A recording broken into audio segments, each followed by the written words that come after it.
Praise the lord అండి. మరి ఒక దినాన్ని దేవుడు మనకు అనుగ్రహించినందుకు దేవునికి కృతజ్ఞతాస్తుతులు నేను చెల్లిస్తూ ఉన్నానండి. అలాగే ఈ దినం ఆదివార దినము కదండి, అందరికీ హ్యాపీ సండే. అలాగే ఈ దినము దేవుడు మనతో మాట్లాడబోచు ఉన్నారు. సామెతల గ్రంథము 16వ అధ్యాయం 20వ వచనం మనం చూసినట్లయితే, ఉపదేశమునకు చెవియొగ్గువాడు మేలునొందును, యెహోవాను ఆశ్రయించువాడు ధన్యుడు. ఇక్కడ దేవుడి లేఖనం సెలవిస్తూ ఉందండి, ఉపదేశమునకు చెవియొగ్గువాడు మేలునొందును. దేవుని యొక్క మాట మనం విన్నామనుకోండి, మరి మనము మన జీవితాల్లో మేలు అనే దాన్ని పొందుకుంటాం. మీ జీవితంలో మీరు మేలు పొందాలనుకుంటున్నారా?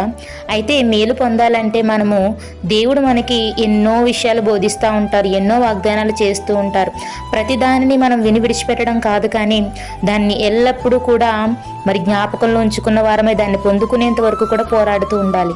మరి మనము మనకంటే పెద్దవారు మనకి అనేకమైన మంచి మాటలు చెబుతూ ఉంటారు. మరి మనము వారి మాట విన్నప్పుడు ఆ యొక్క మంచి అనే దానిని మనం చూస్తూ ఉంటాం. అలాగే దేవుడు మనకు చెప్తూ ఉన్నప్పుడు ఆ మాటను మనం వినాలండి. విన్నప్పుడు మరి మన జీవితాల్లో ఏ యొక్క మేళ్ళు అయితే జరగలేదో ఆ మేళ్ళన్నీ కూడా నేను జరిగిస్తానని చెప్పి దేవుడి దినం మనతో మాట్లాడుతూ ఉన్నాడు. మరి అంతేకాదు, కానీ మనము అలాగున దేవుడు చెప్పేటువంటి ఆ యొక్క మాటకు చెవియొగ్గి దేవుడు చెప్పిన మాట విన్నప్పుడు మరి మనము దేవుణ్ణి ఆశ్రయించిన వారం అవుతాం. అలా మనం దేవుణ్ణి ఆశ్రయించిన వారం అయితే మనము ధన్యులం అంటండి. యెహోవాను ఆశ్రయించి